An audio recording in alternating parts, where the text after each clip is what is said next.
Glória a Deus nas alturas, aquele que é o resplendor da glória e a expressão exata do seu ser, que sustenta todas as coisas pela palavra do seu poder, depois de ter realizado a nossa salvação. Paz na terra entre os homens a quem Ele quer bem.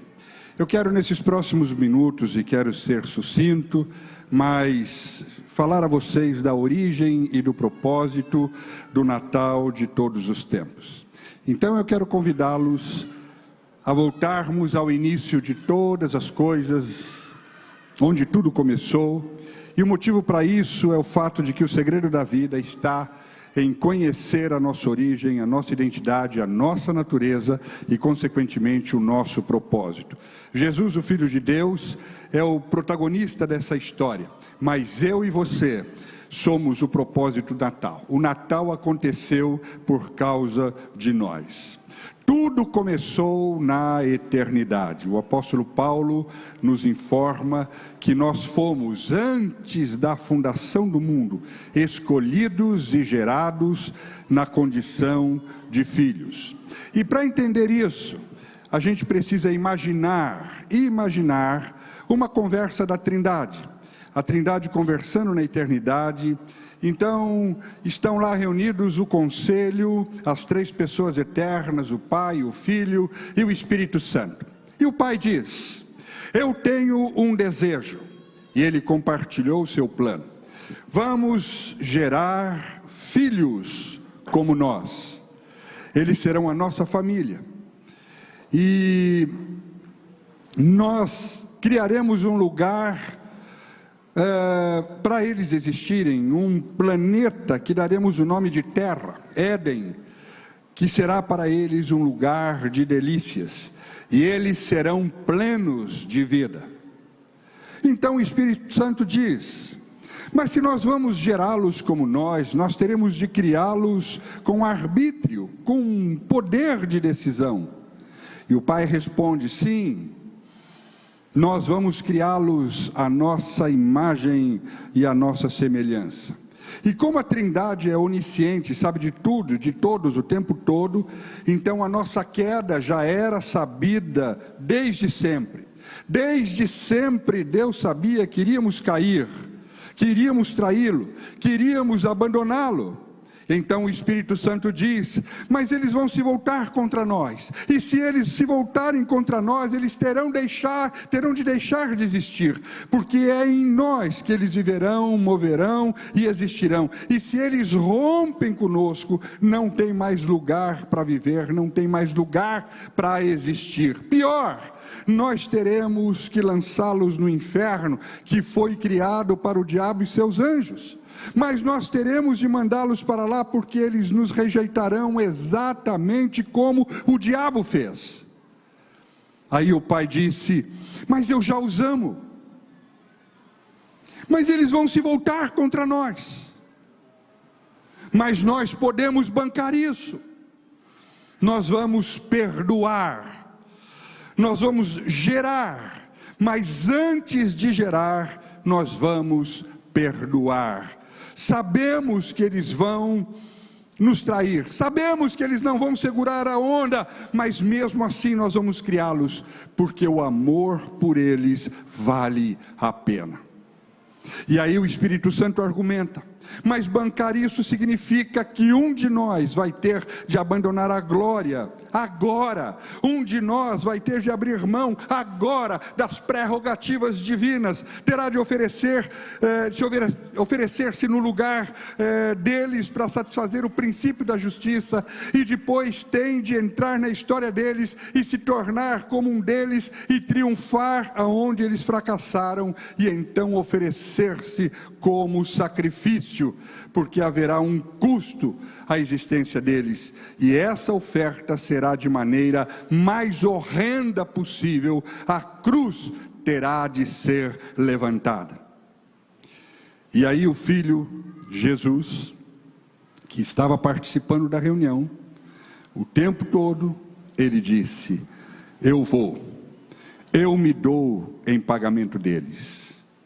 E naquele instante o Filho de Deus se fez o Cordeiro de Deus que tira o pecado do mundo. O movimento da Trindade é triplo. Primeiro foi dito: haja perdão. Depois, haja cruz. E finalmente, em função do amor, por causa do amor, porque o amor valeria a pena, a Trindade disse: façamos. E por causa disto, todas as coisas então foram criadas, e todas as coisas são sustentadas e ação no sacrifício do Filho.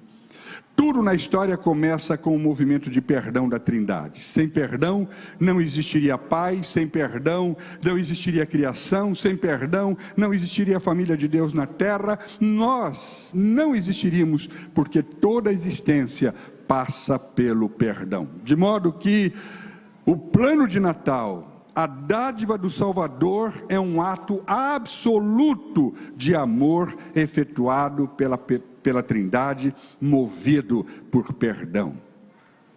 A partir disso, a nossa história então dá início. No capítulo 1 de Gênesis, nós temos um quadro de toda a criação do planeta Terra, que teve o nome de Éden, e nesse mesmo capítulo Deus revela a sua vontade.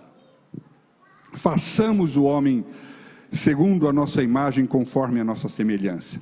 E a vontade dele era formar um ser em forma humana que fosse capaz de tornar visível as virtudes invisíveis de Deus e da Trindade, para que Deus pudesse ser conhecido de todos os seus filhos.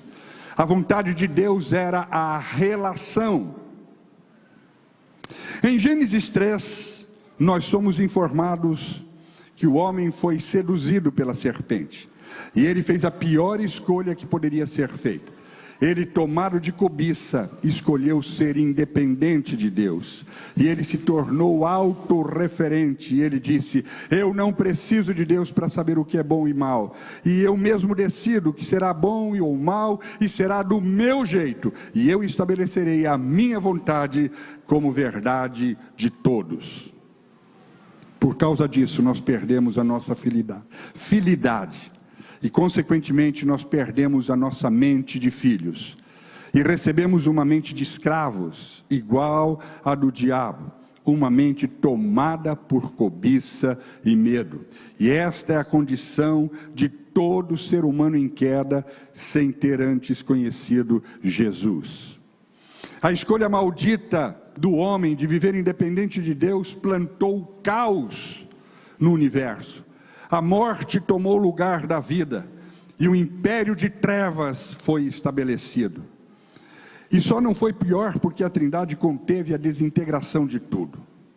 E aí o que nós vemos a partir do capítulo 3 até Apocalipse 19, tem a ver agora com um mundo que está desconectado de Deus, tem a ver com um mundo em caos, tem a ver com um mundo que está radicalmente estragado.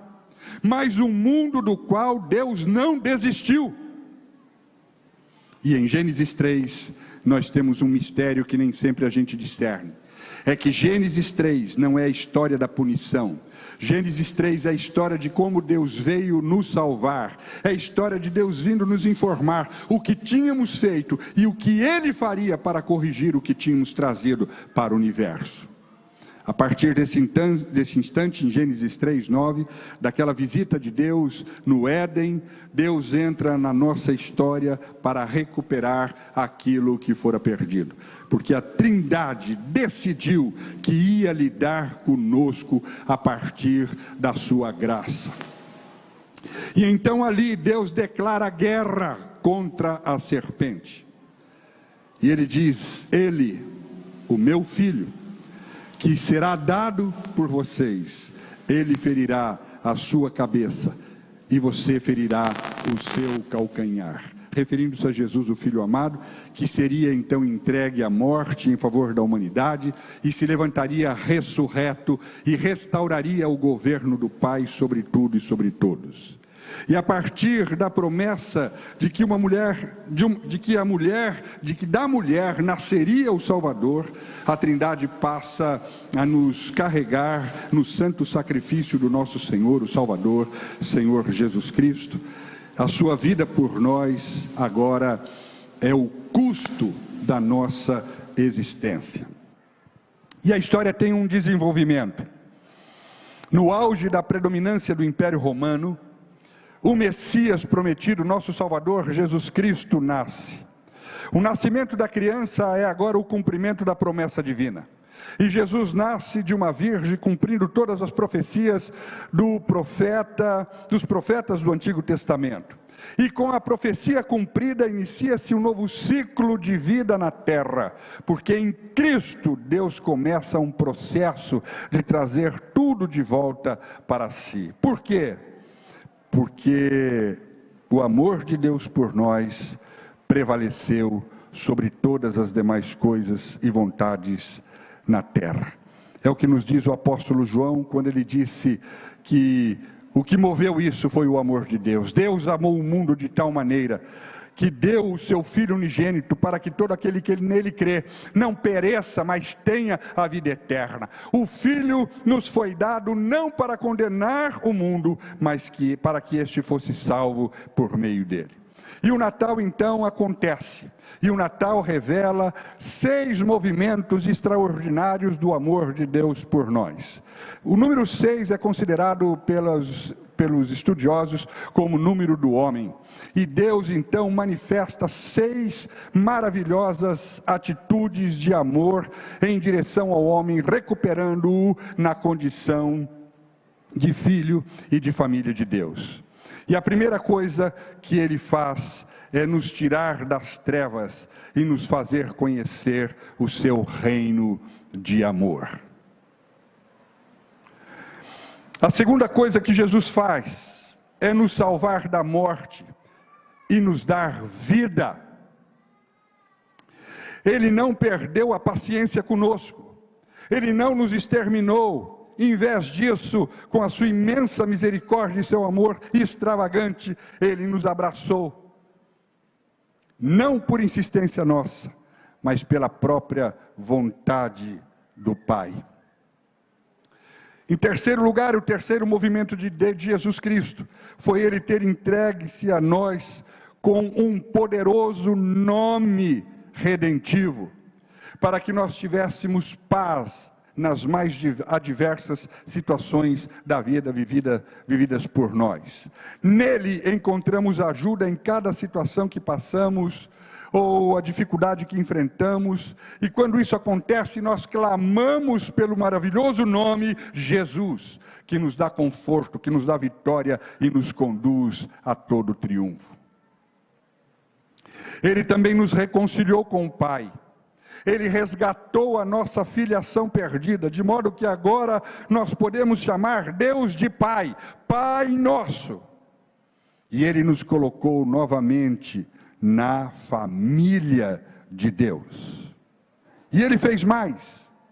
Ele se derramou em nós e nos deu fé, que é poder para sermos como Cristo, manifestando as suas virtudes na terra, agora na condição de embaixadores, representantes, testemunhas dele em todos os cantos da terra. E a gente pensa que ser testemunha é dar testemunho, mas Jesus não nos convida para darmos testemunho, Ele nos chama para sermos o testemunho, e nos deu poder para isso. E se derramou em nós para que nós pudéssemos fazer essa representatividade com autoridade.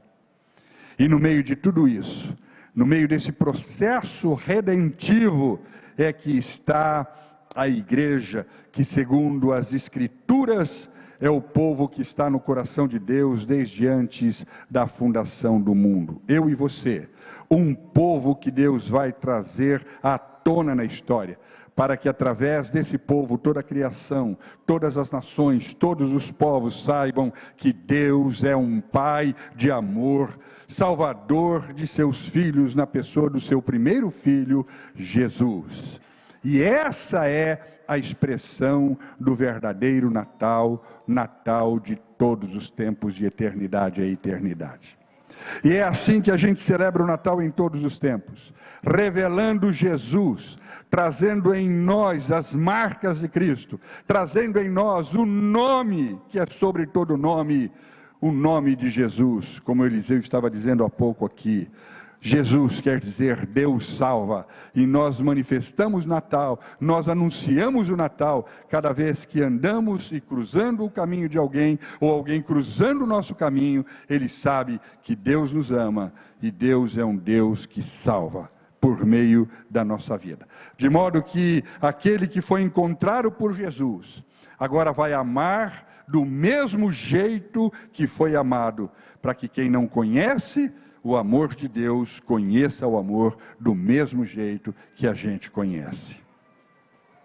E Ele nos deu essa missão. Qual missão? A missão de amar e de servir.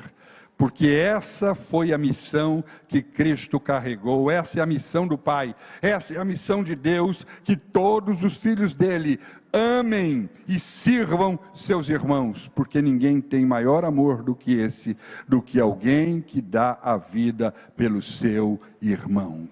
Estas são as boas novas, e estas são as obras das quais nós somos responsáveis em manifestá-las.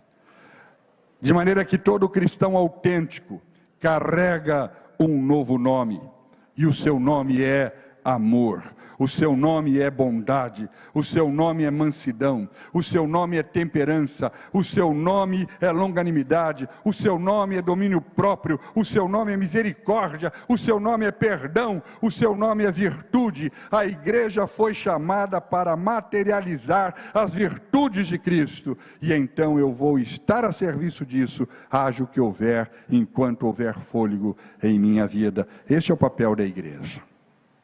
Cada vez que você expressa isso com a sua vida, você está dando de verdade sentido ao Natal. E com o Natal, você está dando sentido à vida. Que Jesus nos abençoe no conhecimento dessa história, na apreensão dessa história, na revelação dessa história, trazendo essa história para a nossa vivência e nos colocando nessa história, porque ela só aconteceu por amor. E nós somos, juntamente com Cristo, os protagonistas deste movimento da Trindade por nós. Eu queria orar por você.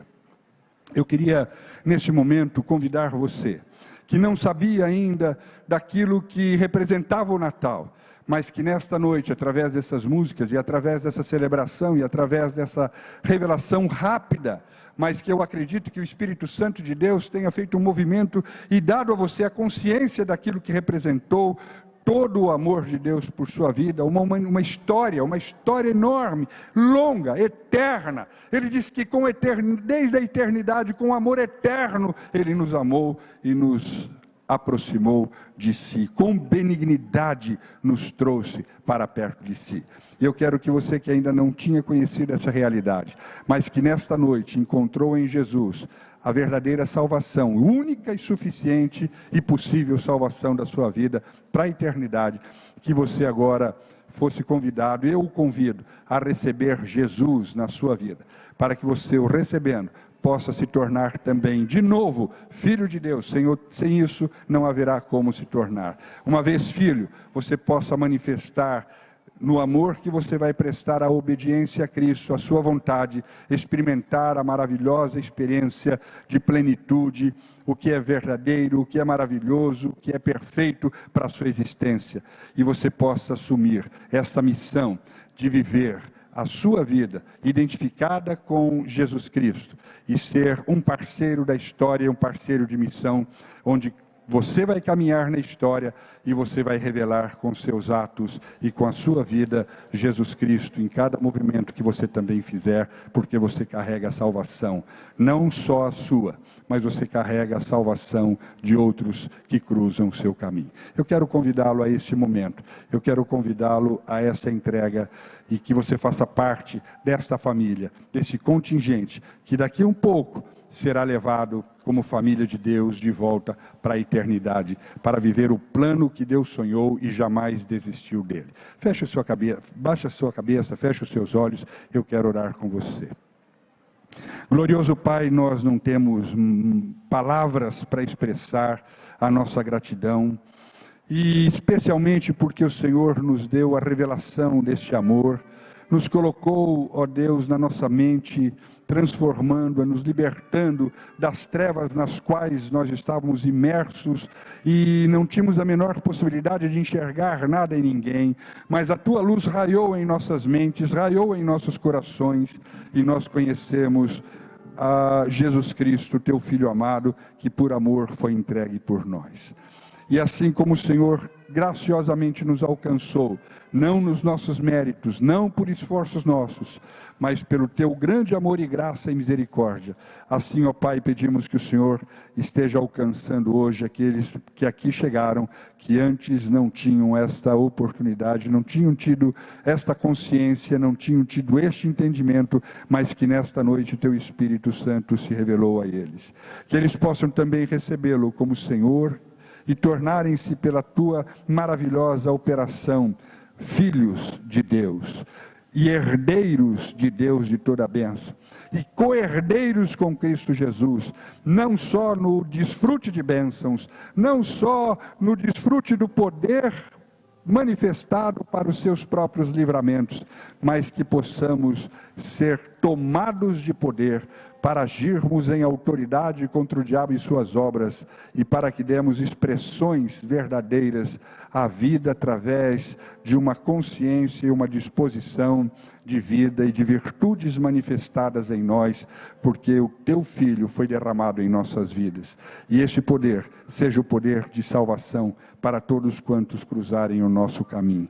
Pai, muito obrigado, porque certamente um dia Tu nos levará como filhos e família de volta aos Teus braços e para a comunhão eterna e para vivermos de novo, ó Deus, um plano do qual o Senhor nunca abandonou, um plano, Senhor, que o Senhor nunca colocou de lado, mas que ele está ativado em sua mente, e todos os dias, intensamente, no Teu amor, Tu trabalhas para que ele se cumpra radicalmente.